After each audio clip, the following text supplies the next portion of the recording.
mentioned people. So ladies and gentlemen, please put your hands together for our captain and our senior officers.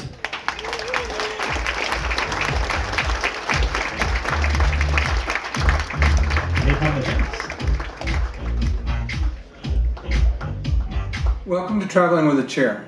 If we're meeting for the first time, my name is Ken Edmonds, and on this channel I help people travel more, spend less, and I provide information that's helpful to those that travel with a disability.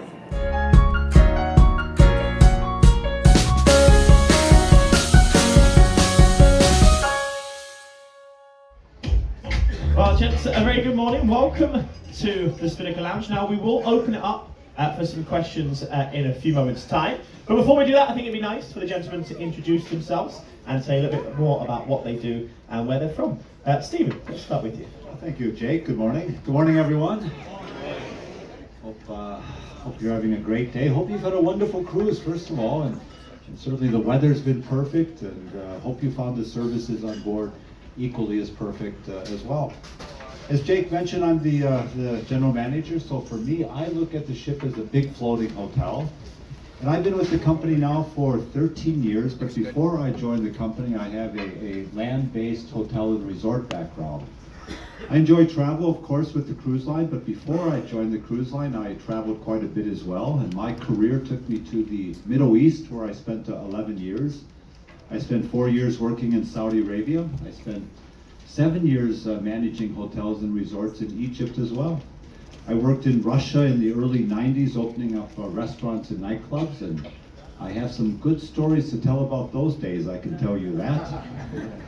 I worked in Hong Kong for a number of years in hospitality, as well as in the South Pacific in the Marshall Islands. So it's been a good life of travel, that is if you like travel. And that travel, again, continues today with Norwegian Cruise Line.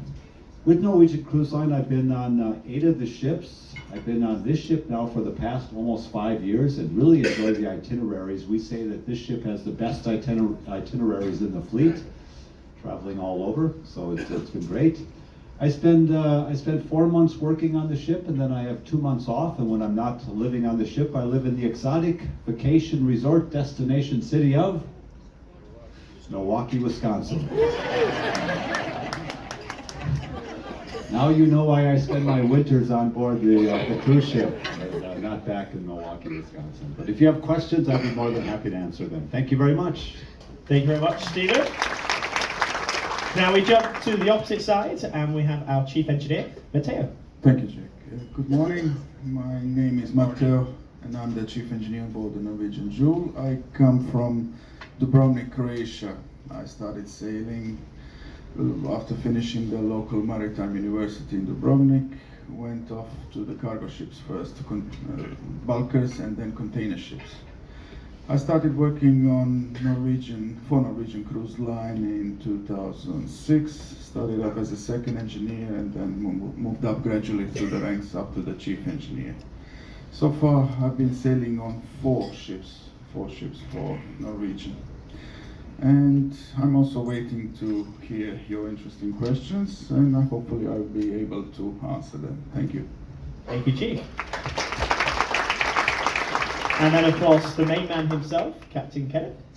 Yes, good morning, everyone. Well, I started my career 49 years ago now in the Swedish Merchant Navy, and that was after my graduation as a building engineer in Sweden. At that time it was like a recession, in the whole Scandinavia. So I had a lot of friends which immigrated down to New Zealand, and I thought it was a good idea as well. And that time you didn't fly anywhere, you worked your way down on the ship, for instance. And I got a ship which were supposed to go down to New Zealand, but it's ended up in South America instead. So after that I made 29 circumnavigations and more than 100 contracts, and I reached New Zealand just last year, actually. So anyway, when we were down in South America, the captain asked me if I wanted to be a cadet at the ship, because one of the guys, he jumped the ship down there, and so I became the cadet on board and worked there for the same company for 4 years before I joined the academy for another 4 years in Sweden, and then I start over again sailing around the world with car carriers for 20 years. And 1995, I started in our parent company that time, Star Cruises in Singapore, and worked there for many years. Star Cruises bought the whole Norwegian cruise line in '98, and I was transferred over to this part of the world, and been here since 2002, and on different ship, and the last 6 or more than 6 years now I've been the captain here on board Norwegian Jewel, and waiting for your interesting question this morning. Thank you, Captain. Now, you will see we have two of our crew staff. We've got Raphael and Jesus. They're here. They have microphones. If anyone has got any questions, whether it's navigational, technical, or hotel related, all you need to do, don't be shy, just pop your hand in the air. They'll come over and they'll supply the microphone. One straight down here, Raphael. One right down the front to get us started with this gentleman here. Microphone's just on the way, sir. Yes. How do you start the engines? Is it a key? You start. How do you start the engines? Who is there keys? Is it a computer program? There are 3 different ways of starting the engines. There's an automatic system, then there's of course with a mouse and a click on the monitor, and there's the local switch. So from the local stand of operating stand of the engine, you are able to start the engine manually. There we go. Any questions? So it can be absolutely, I think one here, I'll come round, I'm closest, quite nice. This gentleman just on the side here. What's your question, sir? Hi, it seems that on an Alaskan cruise, at least during some of the cruise, the casino is open when it appears like we're not in international waters. What are the laws related to when the casino can operate, and is Alaska any different in that regard? No, the laws are very similar to other places as well, but because we spend so much time really in the inside passage, so much time close to land, we do have to, we have some strange opening and closing times. But believe me, if we could stay open all the time, we would. Yeah, question just down there, Jesus, and then one here as well. Okay, so let me ask a question for the chief engineer. The drive on this ship is entirely azipod, or is it azipod and also main shaft type engine? It's an azipod. We have 2 azipods with about, I think, 12 point something megawatts. Only 2. I know that some big ships now, they are installing this fixed azipod feature. Yeah, this is also for, I think, for maneuvering purposes. Yeah, but we only have 2 azipods. Plus, forward we have 3 bow thrusters. It's a similar principle. Yeah, and it's used, of course, when the ship is doing low speeds and especially for maneuvering. Yeah. Thank you. Question here. Yeah. So what's the prime mover voltage? Your main bus voltage? High voltage. It's 12,000 kV. Lots of technical questions. One's with Raphael at the back there. First, Captain, run a really good ship, really fantastic ship. It's been nice to be on with NCL. My question is kind of a policy sort of question. For people who have food restrictions, you ask them to call ahead of time, say a month or so, I think it is, to let the ship know that they're coming on board. Then when they get on board, nobody knows what they're talking about. The maitre d's look at you like you have 5 heads. If you want some milk substitute at any of the restaurants, they also look at you like you have 5 heads. And I'm just wondering how or why that may actually be. And then one other thing is when a guest lets senior management know that they have, say, can't consume dairy, they get sent chocolate-covered strawberries as a gesture of goodwill, and I understand it's a gesture of goodwill, but why would you send a guest something that they can't consume? And also then ask them to pre-order all of their meals. Well, that's a good question. You know what? After this, I'll spend a little time with you and get a few more details on that. But that shouldn't happen. If you did go through our office, there should be more information, and I promise we'll look into that. I really do. We do have a couple of people, of course, that handle special dietary requirements, and I get a lot of notes of satisfaction on that, but obviously we're not 100% take. When it actually works, it's fantastic. Yeah, good. But things like being asked to pre-order your breakfast Sure. for like waffles because the chef is going to make you fresh waffles, Yeah. and then you find out that they're frozen, and the way that they heat them up is they throw them in a microwave. No one should have to pre-order. No, good comment, and I'll spend a little time with you right after this Q&A on that one. Thank you. Raphael, question there.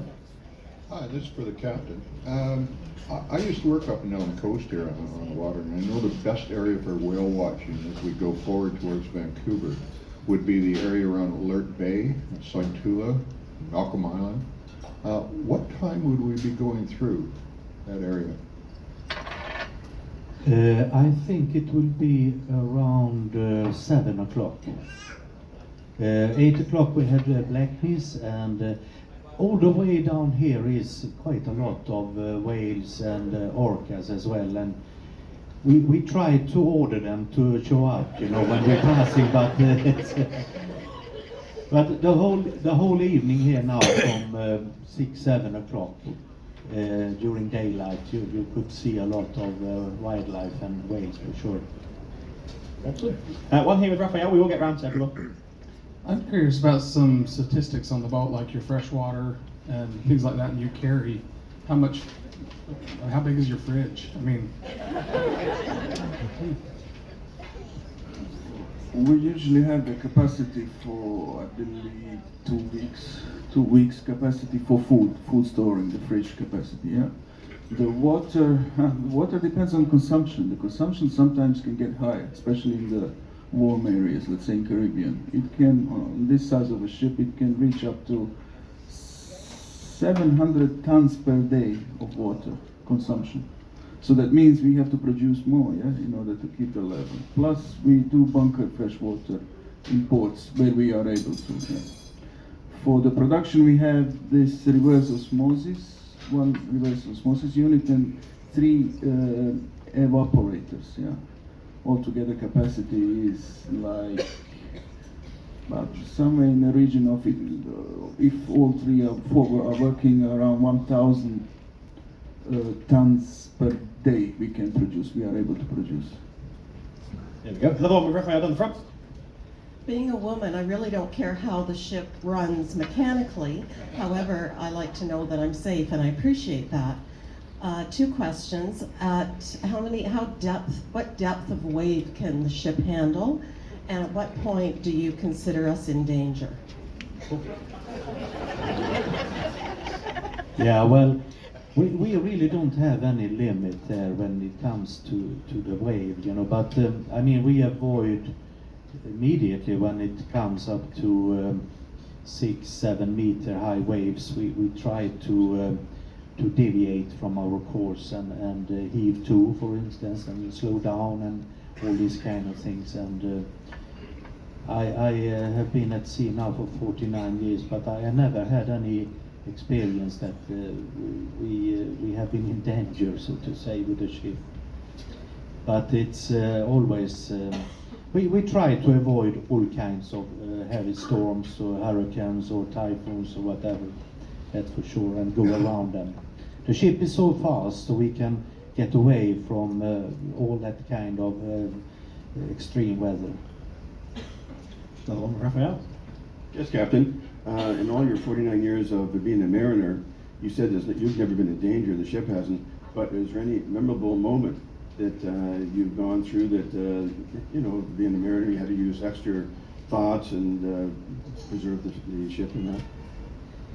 Yeah, well, yeah, I can mention a few things. When as a young officer, I crossed the Atlantic with a huge bulk carrier when we have like 80 feet high waves, and there was a completely new, this was 1978 I think, and it was a completely new Hapag-Lloyd container ship which left Europe the same day as us and just disappeared in the North Atlantic.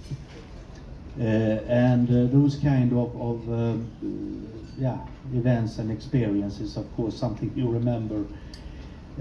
Otherwise, I think we have we always have had a good.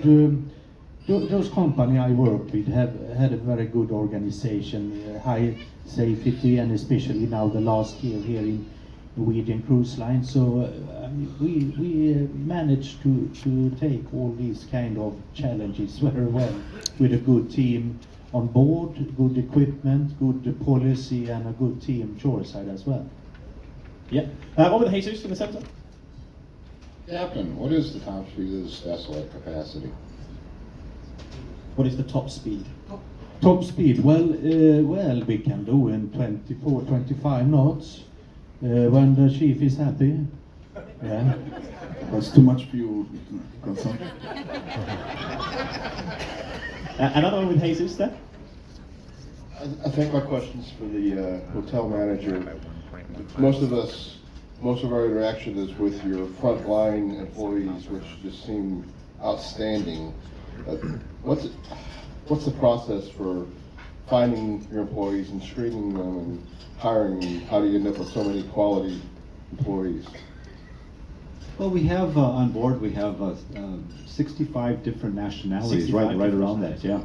And we have hiring agencies around the world, and we also, being Miami based, we have fairs, job fairs that go around the world as well too.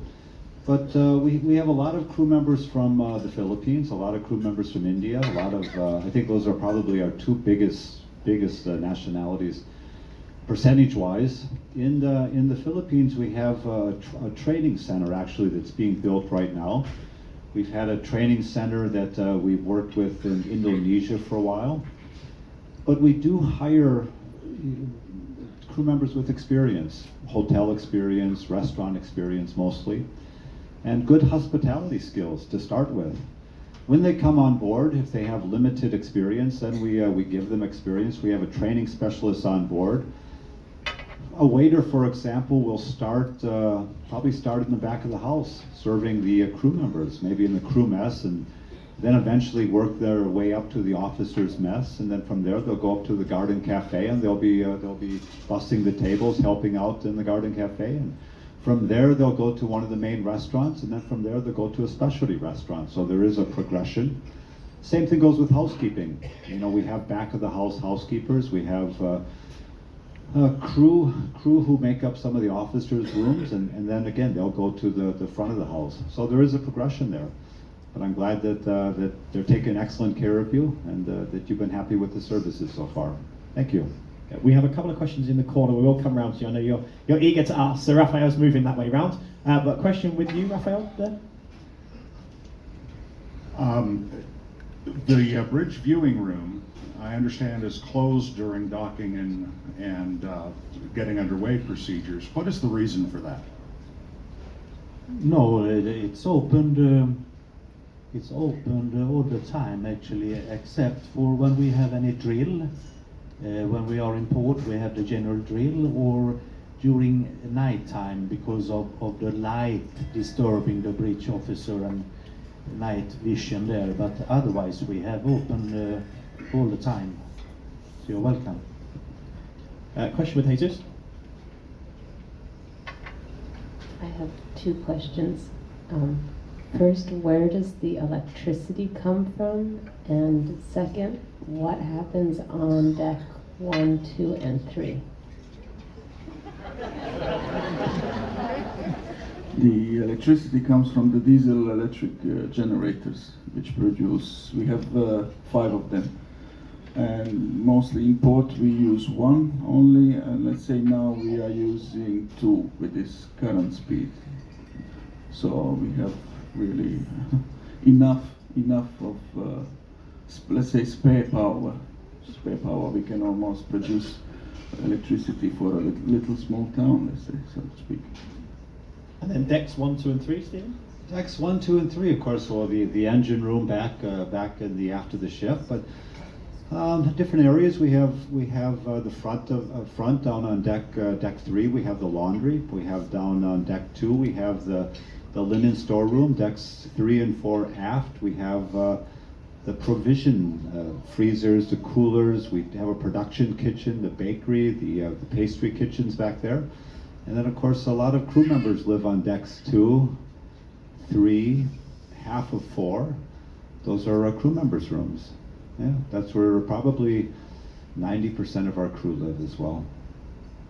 Yeah, I got a question right in the corner, gentlemen.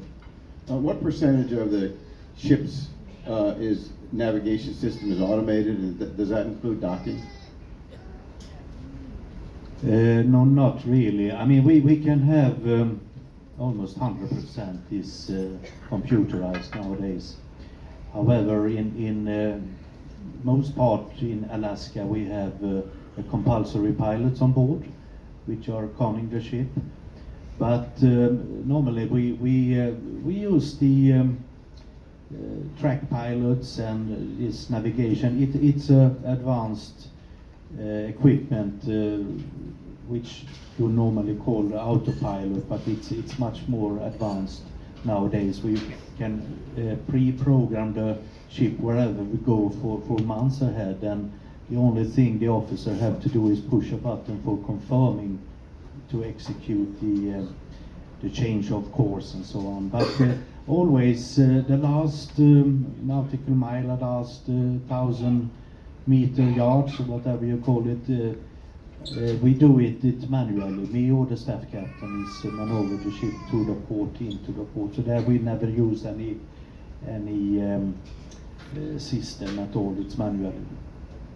Yeah. Question with Raphael. Hi. I appreciated how close you got us to the glacier. How did you make the decision on how far to go? And is that regulated or your choice? Well, it's from time to time, from basically minute to minutes, when we can find a spot to turn around is the most important for us. It's not so difficult to move through the ice, but when we're coming up to a point where we're gonna turn around, we need to have an empty spot for turning, so we don't get any ice into the thrusters or the propellers. And that is, basically you could do 1 hour later, you know, it could be impossible to get out sometimes, so it takes much longer time. But of course we try to get as far as close as possible to the glaciers for you to view it and enjoy. Yeah, question down the front, a couple more here as well. We'll get round to you. This is for Stephen.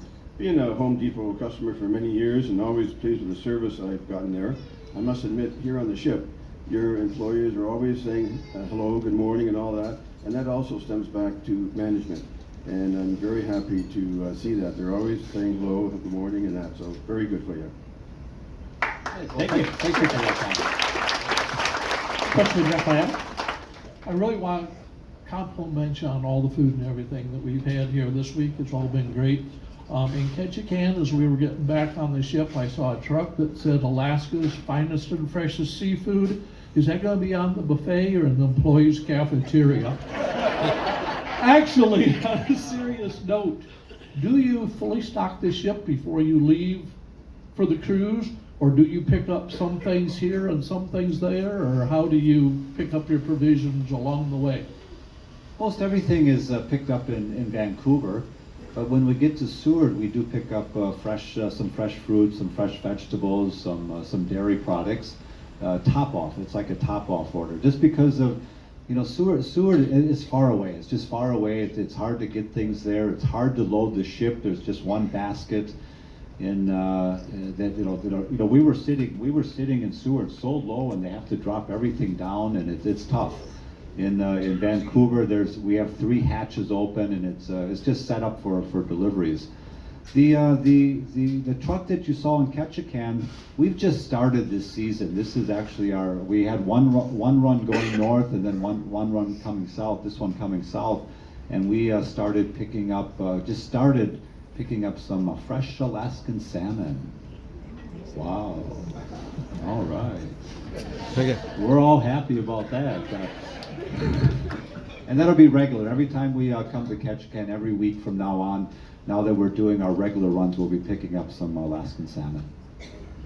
Jesus, question with Jesus. Yes, good morning, gentlemen. Thank you for your work. I understand that the home port of this vessel is Nassau in the Bahamas, correct? What would happen? Well, first of all, because it's subject to Bahamian law, what would happen if the government of the Bahamas were to make some labor laws that are more restrictive or something? Is it possible to change the home port of a vessel? Has that ever happened?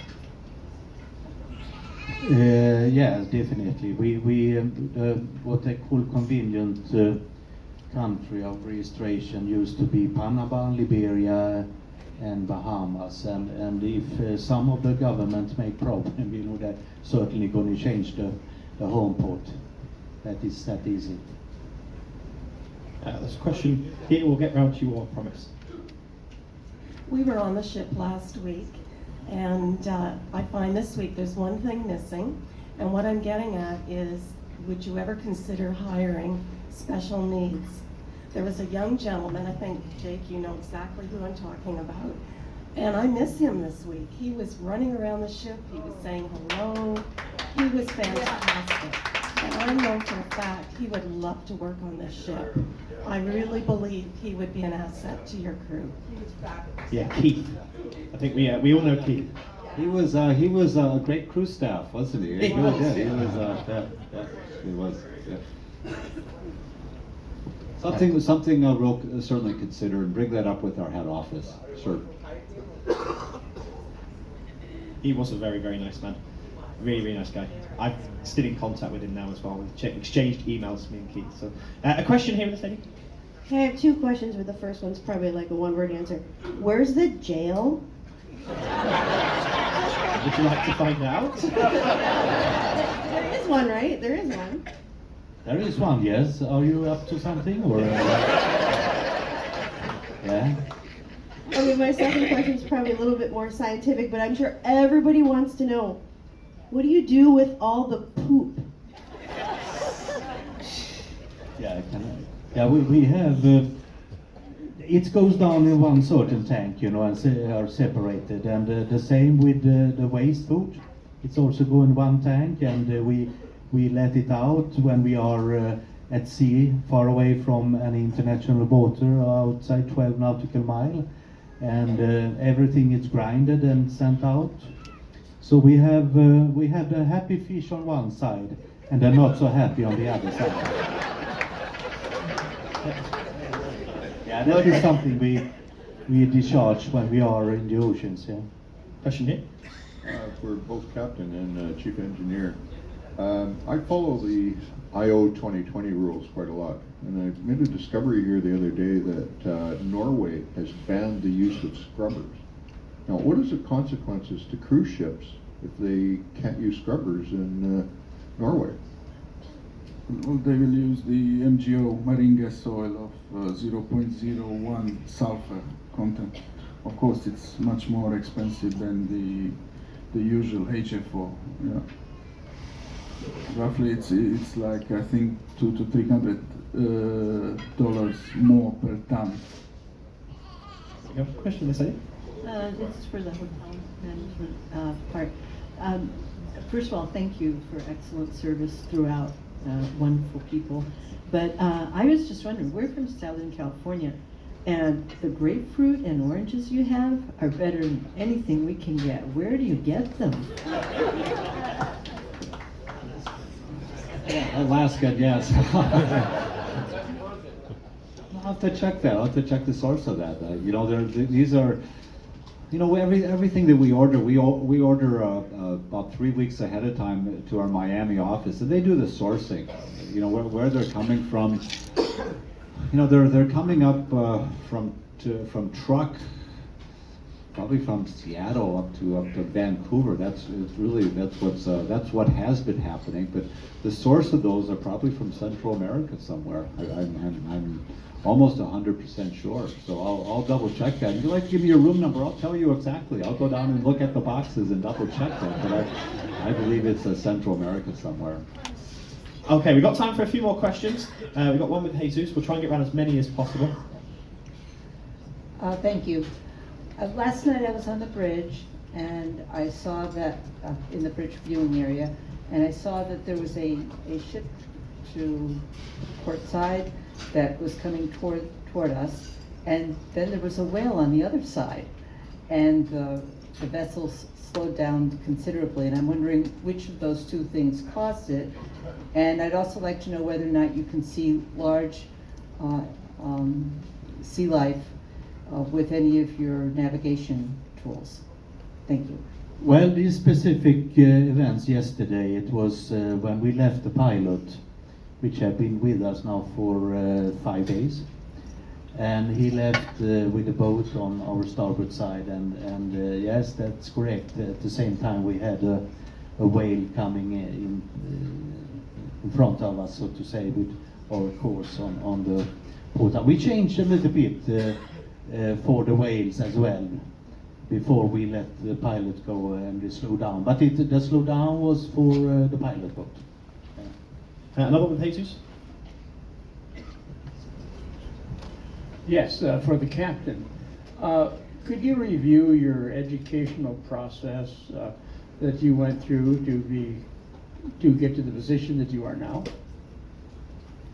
Yeah, well, I must say the career is most built on experience. But after the high school in Sweden, you had to have practice at that time anyway for 4 years at sea, so to say a practice where you were an apprentice and you went through a program, and after that it was another 4 years in the academy, in the college, say, and after that you start again as a third officer and make your way up in different position and different ship and experience and waters.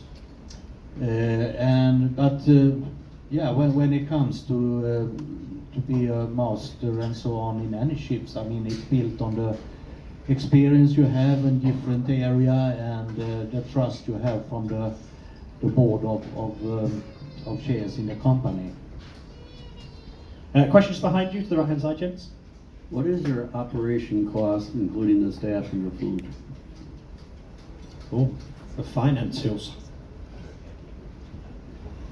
Yeah, that's something, that's a lot. No, it's, you know, the number one cost, and we can't give out the dollar amounts, but the number one cost is the fuel. The number two cost is the food. As far salaries, yeah, salaries, food. Those are our top costs on board, for sure. I think it's almost 1/3 of each there. Personal code, the salaries, the food cost, and the fuel cost. It's 1/3 each. Now we've got time for just a few more questions. Raphael, gentleman at the back there. First of all, I would like to pass along a real good compliment for Norwegian Cruise Lines. Now, my wife and I, we both live just out of Vancouver, about an hour and a half, and we travel a lot, and I mean a lot. In fact, every time my wife says, I don't want to do dishes, guess what, we're on a cruise ship. But the point I wanted to make is, this has been the first time since we've been on a Norwegian line for some time. We did go through the Panama Canal many years ago. We enjoyed it, but for other reasons, somewhat, we're well established with another liner, but I would like to point out to you that the entertainment in, I'll use the word entertainment, the activity, that's because I'm a teacher, I say that. In the theater, is by far the most superior that I have seen in many years that I have been traveling. And I'm at more than the platinum level with another liner, and I've been traveling with other liners too. But I just say thank you to you who made it possible. That's one thing. The other quick question is, I can easily understand why any young person would like to say, hey, I want to join the cruise ship business and get in there and see the world and all the rest of it. But the truth of the matter is, why would anybody, knowing that you're not going to be home very much, as the captain just finished making it, somebody made a comment, they hardly even got a chance to see New Zealand, but you're not home very much. How do you maintain a so-called married life, family life, whatever it is? I'm just curious, why would anybody sign up for something like that? Thank you. Well, there's, you know, for many of the crew members, and you know, it's a great opportunity to travel. It's a great opportunity to save. You know, your accommodations are taken care of, your food is taken care of, your air flights home are taken care of, and you can save and you can support your family back home. A lot of successful marriages stay successful because they're apart for quite some time. Absence makes the heart grow stronger, as they say. So there's also a lot of couples, not a lot, but we have a fair amount of couples on board too as well. We have husbands and wives working together, husbands and wives working for the company on this ship as well. We have a fair amount of couples, so they find a way to make it work. They really do. And there's nothing different than being in the service, really, in many ways. You go away for a period of time, and then you have bulk time back home, quality time back home, where you have a couple months off that you can spend together with your loved one and travel and really have some quality time together. So, you know, there's advantages to that too as well. Yeah, we've got time for just a couple more questions. One with Jesus there. Hi, I have two questions, and I'm curious about the ballpark range that you paid for this massive ship. Is that confidential? Or? I think it's on Wikipedia. Funny enough. Yeah, it's on the fact sheet as well. $420 million is the approximate cost of the entire ship. So keep saving. I'm getting close. And you had another question? How does this ship compare with other ships in the NCL, like such as and other ships that we've seen in port, as far as water displacement? Yeah, the size. Well, nowadays we are considered as medium-sized ship, and as you might saw in Hona in Icy Point there, it was one of our latest and biggest ship, Joy, which was at the pier. So we are half the size basically of that ship, but still we take maximum 3,000 and they take 4,200, I think, maximum. So no, but we are a medium-sized ship now, and 15 years ago we were one of the biggest, but they become bigger and bigger. But we still are one of the most technical advanced ship, I must say, with environmental friendly, with what we have in scan ship, scrubber, ballast treat system, and that kind of thing. So they are very happy, especially in South Pacific and Australia, New Zealand, when you're coming with a ship which doesn't make any footprint when it comes to environmental issue. Yeah, we'll do one more question with Raphael, one more question with Jesus, and then we are going to have to wrap up, unfortunately. If you didn't get a chance to answer, a lot of the questions will be answered on the fact sheets. If you haven't got one, we'll make sure you do get one. But Jesus, question there? Yeah, have you guys ever been pirated before? If we have met any piracy, or what do you mean? Yeah, Piracy. Like, have you ever had any piracy pirate incidents? or an attempt to take? Yeah, well, many times in I haven't had any pirate on board any of my ship, but I have seen it from the distance, both in Singapore Strait, Malacca Strait, and so on, but not in this area. It's more the passenger which we consider as piracy. And then one final question with Raphael. Yes, sir. So I have two questions for the captain. So first one is, I noticed there's watertight doors on deck 4 and below. So what happens when those are activated and people get trapped in there? And second question, I know most of the cruise ships these days are not built for ocean going, because since these are not the traditional ocean liners. So what happens when you guys do the repo cruise from, let's say, like across the Pacific, since these ships are not built for the deep ocean? Well, the last question there, I can't agree at all. This ship is built for ocean passage, all of them, and only with the size of the ship, it's quite easy to handle bad weather, for sure.